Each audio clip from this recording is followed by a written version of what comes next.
बिस्मिल्लाहिर्रहमानिर्रहीम। अस्सलाम वालेकुम नाज़रीन, मैं हूँ आम शहरी आरिफ हमीद भट्टी। मुल्क की सियासी और दीगर सूरत हाल पर गौर करेंगे।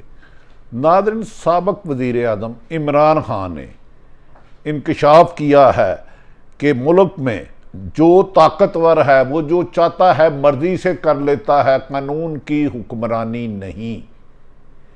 इमरान खान ने इन बातों का जिक्र अपने लॉन्ग मार्च गुजरात और असद उमर की क़यादत में कहा कि इस मुल्क में जो ताकतवर है उसने कानून को अपाहज कर दिया है, मैं इनके खिलाफ जहाद करूंगा। दूसरी तरफ पूरी कौम की टेंशन काफ़ी हद तक रिलीज हो गई कि एक्सटेंशन का मामले के बारे में भी हकायक नज़र आने लग पड़े।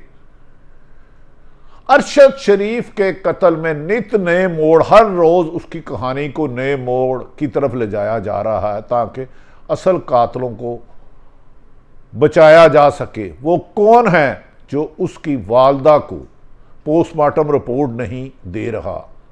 वो कौन है जिसने अरशद शरीफ को 3 घंटे तक तशद्दुद किया? वो उनसे क्या मालूमात लेना चाहता था? उसके नाखून निकाले या उस पर दीगर तशद्दुद किया? फिर कीनिया पुलिस का ये दावा और वकास या जो उनका भाई खुरम है ये भी झूठा निकला कि हम जा रहे थे और मिस्टेकन आइडेंटिटी के तहत पुलिस ने फायरिंग की और अरशद शरीफ शहीद हो गया। हर रोज स्टोरी को अरशद शरीफ की शहादत का रुख मोड़ने के लिए मुख्तलिफ खाले बहने इस्तेमाल किए जा रहे हैं, मगर आज एयरवाई ने पिम्स के डायरेक्टर का झूठ का भांडा फोड़ दिया। कल उन्होंने एक टीवी में कहा था मेरे पास उनकी फैमिली के लोग ही नहीं आए, जबकि आज उनकी पहला लेटर उनकी वालदा की तरफ से 23 को गया, 3 नवंबर को, और फिर आज गया तो वो मुनर्रफ हो गए कि मैंने पोस्टमार्टम रिपोर्ट नहीं देनी। जबकि परसों एक टीवी ने नशर किया था कि उनके जिस्म की तशद्दुद ज़दा आसार नशर करके सारे सहाफ़ियों के ज़ख्मों पर नमक फेरा था और दावा किया था कि 3 घंटे उन पर तशद्दुद हुआ है। अगर तशद्दुद हुआ है तो कीनिया पुलिस और गवर्नमेंट की पहली झूठ की कहानी लगती है, जिसमें खुरम या वकास ने यह बयान दिया था कि अरशद मेरे साथ जा रहा है और फायरिंग हुई पीछे से तो अरशद शरीफ शहीद हो गया। इन सब बातों पे बात करेंगे। नाज़रीन, साबिक वज़ीर आज़म पाकिस्तान तहरीक इंसाफ के इमरान खान ने अबाशगाफ लफ्ज़ों में कहा है, ये खिताब उन्होंने ज़मान पार्क से लॉन्ग मार्च के शुरा से वीडियो लिंक के ज़रिए किया। इमरान खान का कहना था कि पाकिस्तान में कानून की हुक्मरानी नहीं, चंद लोगों ने कानून को यरगमाल बनाया हुआ है जिसकी वजह से आम लोग बेयारो मददगार रहते हैं। इमरान खान का दावा है कि यहां जो ताकतवर है, जो भी ताकतवर है, ताकत का अंदाज इस्तेमाल करता है, वो जो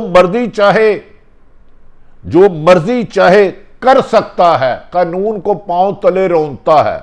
उन्होंने कहा कि मुझ पर गोली चली, मैं साबिक वजीर आज़म हूं और पाकिस्तान तरीके से मैं अपने मुल्ज़मान के खिलाफ FIR नहीं दर्ज करा सका। इमरान खान की इस बात में बहुत वजन है। अगर मुल्क का साबिक वज़ीर आज़म और पाकिस्तान की सबसे बड़ी जमात का लीडर अपनी दरख्वास्त पर मुकदमा दर्ज नहीं करा सकता तो आम शहरियों के साथ ये ताकतवर कितना गनवाना और कितना जालमाना सलूक करते होंगे। वो कौन है जो 22 करोड़ आवाम पर बगैर देखे हमें तशद्दुद और हमारे हुकूक सलब कर रहा है? इसका जवाब आज इमरान खान ने देने की कोशिश की।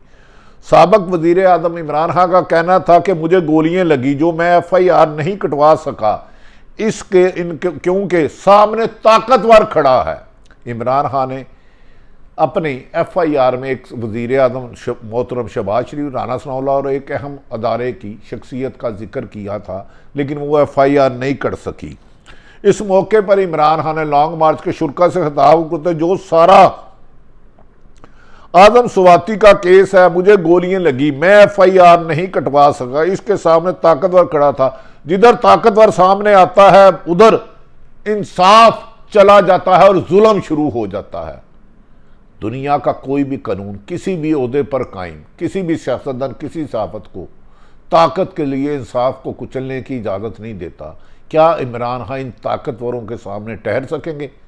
क्या जो कातलाना हमले पर मौजदाना बच गए, खदशा है कि उन पर दोबारा भी हमला हो सकता है? क्या इमरान खान मौजूदा हुक्मरानों से नए इलेक्शन की डेट ले सकेंगे? ये एक $1 ट्रिलियन सवाल बनता जा रहा है, क्योंकि हुकूमत ने कहा है कि हमने किसी सूरत इलेक्शन नहीं कराने और 2023 में, जबकि इमरान खान का दावा है कि वो अवाम की मकबूलियत की वजह से जो लॉन्ग मार्च एक वज़ीराबाद से गुजरात पहुंच गया, जहां परवेज़ अली और मोनस लाई ने खिताब नहीं किया, और एक असद उमर की क़यादत में जा रहा है, तो क्या इमरान पिंडी में खून रेजी होगी या इमरान खान के साथ बैकडोर डिप्लोमेसी से मुज़ाकरात कामयाब होंगे? इस वक्त का इंतज़ार, अल्लाह करे कि पाकिस्तान में एक कतरा ना खून का किसी का भी ना बहे। इमरान खान का कहना था नबी पाक मोहम्मद सल्लल्लाहु अलैहि वसल्लम की ज़ात मुबारका ने 1500 साल कबल कह दिया था कि ऐसा निज़ाम नहीं चल सकता जो झूठे चोरों को जेल में और बड़े डाकुओं को पकड़ ना सके। यकीनन ये बात तो सच है। जहां इंसाफ चेहरे देख के तकसीम किया जाए, वो माशरा तरक्की नहीं खून रेजी की तरफ जाता है और खाना जंगी की तरफ जाता है। क्या मौजूदा हुक्मरान अक्सरियत अवाम की राय का करेंगे या ताकत के जरिए इमरान खान के लॉन्ग मार्च और पाकिस्तान तरीके इंसाफ के लीडर को कुचलने के लिए, नाहर करने के लिए, झूठे मुकदमा दर्ज करने पर ही ताकत का इस्तेमाल करेंगे? जब को गोली लगने की वजह से डॉक्टरों ने कहा वो 3 हफ्ते तक चल नहीं सकते। अल्लाह ताला सबका हामी और नासर हो। इमरान खान का कहना था कि पाकिस्तान में कानून की हुक्मरानी नहीं, जो ताकत में वर है वो जो मर्जी चाहे कर सकता है। साबिक वजीर आजम ने यहाँ इल्ज़ाम आयद किया कि सारे मुल्क में डील की जा रही है, यहाँ तक कि ताकतवर डाकुओं से डील कर रहे हैं। क्या किसी भी मुजरम को जिस पे सजा हो उसके साथ डील करना गैर आइनी काम है? ये करने वाले गैर आइनी काम कर रहे हैं। क्या इनको कानून की गिरफ्त में आएगा? इमरान खान आजकल ज़्यादातर मुतालबात चीफ जस्टिस ऑफ पाकिस्तान से कर रहे हैं। उनका ख्याल है कि उनके अलावा उन्हें इंसाफ मिलना नामुमकिन है और वफाकी हुकूमत पार्टी बन चुकी है। शहबाज शरीफ आर्मी चीफ की तकरार का फैसला करने लंदन गए हैं। इमरान खान के मुताबिक क्या आर्मी चीफ का पाकिस्तान की फ़ौज का जो सरबराह है, जो हमारा मुहाफ़िज़ है, एक इश्तिहारी मुलज़म, एक सज़ा याफ्ता करेगा? ये मैं सवाल छोड़ देता हूँ। क्यों वज़ीर आज़म अपने इख्तियारात इस्तेमाल नहीं करे? साबिक वज़ीर आज़म और पाकिस्तान तरीके इंसाफ के चेयरमैन इमरान खान ने कहा है पाकिस्तान की सबसे अहम पोजीशन आर्मी चीफ की है। ये लंदन में इसका फैसला करने जा रहे हैं जो आइन से मावरा है। ये वज़ीर आज़म पाकिस्तान को करना चाहिए। लॉन्ग मार्च के शुरा से वीडियो लिंक के ज़रिए इमरान खान कहना था कि मुल्क की तकदीर इंतखाबात के ज़रिए होगी। कब होंगे ये सारा फैसला वो करेगा जो 30 साल से मुल्क के चोरी का पैसे ला रहा है।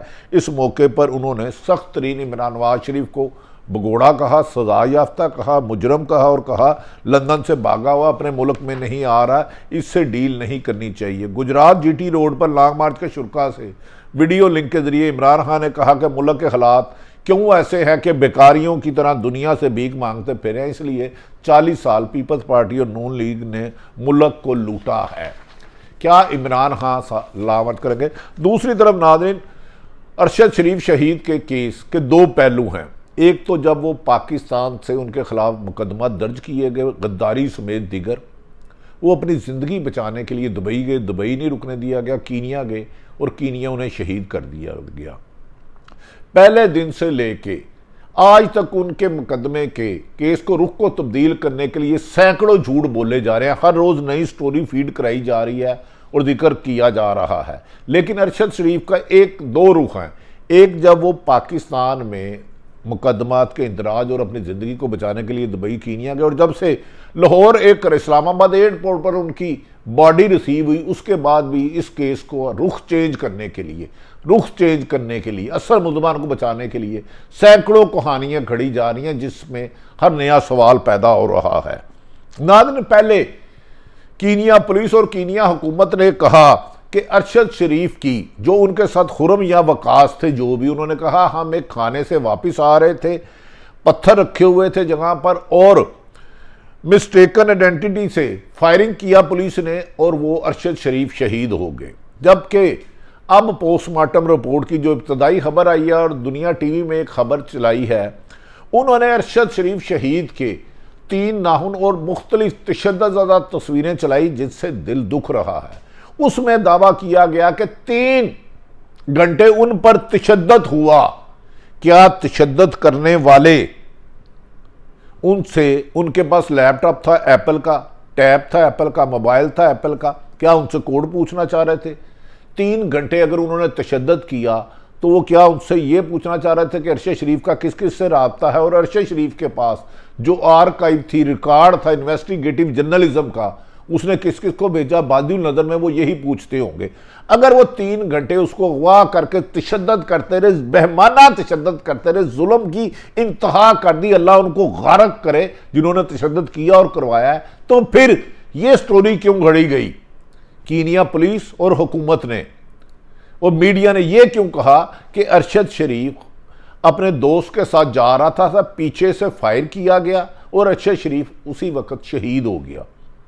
उस गाड़ी को देखें तो उस गाड़ी में भी झूठ की कहानियां बनाई गई। अगर गोली इधर से लगती है और इधर निकलती है तो शीशे को निशान करना चाहिए। एंट्री और एग्जिट का फर्क होता है। और पोस्टमार्टम रिपोर्ट अभी तक हुकूमत क्यों छुपा रही है? पोस्टमार्टम रिपोर्ट में और फॉरेंसिक में एक एक चीज आ जाती है। किस इंसान को आईनी राड से मारा गया, लकड़ी से मारा गया, छुरी से मारा गया, गोली से काज ऑफ डेथ हुई, पसलियां किस तरह टूटी, हाथ बाकी जख्म कैसे आए, एक एक चीज। जियो टीवी पर पिम्स के डॉक्टर खालिद गालमन कोई नाम है उनका, मुझे तो वो खालिद मसूद साहब, उन्होंने दावा किया कि उनकी वालदा नहीं आई, लेकिन आज एयरवाई ने खबर दी कि पहले 3 तारीख को लेटर डाला, उन्होंने नहीं दिया। आज जब रिपोर्ट लेने गए तो खालिद मसूद किसके कहने पे पोस्टमार्टम छुपा रहे हैं जबकि पोस्टमार्टम रिपोर्ट बन चुकी है? क्या कुछ ताकतवर इतना है कि पहले ये बातें अफवाह फैलाई गई कि मिस्टेकन आइडेंटिटी से पुलिस ने फायरिंग की, आगे पत्थर रख के सड़क रोकी गई। अगर 3 घंटे तशद्दुद हुआ तो पहली खबर गलत साबित हो जाती है कि वो कहीं पीछे से गोली चलाई। इसका मतलब है अरशद शरीफ को पहले वहां से अगवा किया गया। ये बादिउल नज़र में मैं अपने एज ए सहाफ़ी कर रहा हूं। फिर उनसे पूछने की कोशिश की गई, तशद्दुद किया गया कि अपना पासपोर्ट दो, इसमें किस किस अफसर के बारे में आपका रिकॉर्ड है, किस किस हुक्मरान के बारे में रिकॉर्ड है, और ये रिकॉर्ड आपने किस किस को दिया? अरशद ने अगर पासपोर्ट नहीं दिया तो उस पर और जुल्म किया। और ये तस्वीरें शाया कराने का मकसद है कि जो साफ़ी अरशद शरीफ की शहादत पर करा रहे हैं उन्हें इतना खौफजदा कर दो कि कल को आपको भी अरशद शरीफ की तरह मार देंगे और आपका नाम लेने वाला नहीं होगा। हम अल्लाह को हाज़िर नाज़िर जान के कहते हैं, जब तक ज़िंदगी की आखिरी सांस है उसके कातलों को हो सकता है सज़ा ना दिला सके, लेकिन उसके कातलों की निशानदेही और गिरफ्तारी, उन्होंने सज़ा देने का मुतालबा करते रहेंगे इंशाअल्लाह आखिरी सांस तक। अरशद शरीफ से मैं दोबारा कह रहा हूँ, 2 कहानियाँ हैं। एक, अरशद शरीफ ये सबको पता है, उन पर मुकदमा दर्ज थे। उन्होंने सदर पाकिस्तान को 12 जुलाई को ख़त लिखा, उन्होंने हाई कोर्ट में केस चल रहा। अब जब वापस आए तो उन्हें कहा जा रहा है कि वफाकी वजीर शायद एयरपोर्ट से लेना चाह रहा था।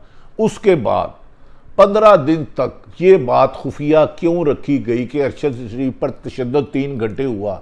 इसकी पोस्टमार्टम रिपोर्ट उसकी वालदा को क्यों नहीं दी गई? इसमें बहुत सारे सवाल और पैदा हो रहे हैं। हुकूमत क्यों पिम्स के डायरेक्टर ने जाके झूठ बोला कि उसकी वालदा ने नहीं मांगा? और अब मुख्तलिफ तरीके से ये खबरें आ रही हैं 3 घंटे उस पर तशद्दुद हुआ। तो फिर पहला बयान जो कीनिया पुलिस का था कि गलती से पहले उन्होंने 5 बयान कीनिया पुलिस और हुकूमत ने बदले कि कोई बच्चा अगवा हुआ था, नौजवान हुआ था, उसको ट्रेस कर रहे थे, अरशद को मार दिया गया। लेकिन अब 3 घंटे तशद्दुद के बाद खुरम ने फिर यहाँ वकास जो भी उनके साथ था उसने ये क्यों कहा कि अचानक गोली चली? वो तो 3 घंटे पहले अगवा हो चुका था। अनवर बेग साहब ने भी जब उसको फ़ोन किया तो उसके बाद उनका फ़ोन बंद हो गया और काफ़ी देर फ़ोन बंद रहा और 4 घंटे बाद इतला आई कि अरशद शरीफ शहीद हो गया। क्या कभी ये हकायक सामने आएंगे? क्या पाकिस्तान के चीफ जस्टिस से एक ही मिन्नत है, खुदा के वास्ते हमें बता दें सिर्फ इतना, अरशद शरीफ पाकिस्तान से क्यों भागा? उसमें मुकदमा किसने दर्ज कराया? दुबई में क्यों नहीं रुकने दिया? और अभी तक पोस्टमार्टम रिपोर्ट क्यों नहीं मिली? और दूसरी, 3 घंटे तशद्दुद की खबर क्यों दबाई गई?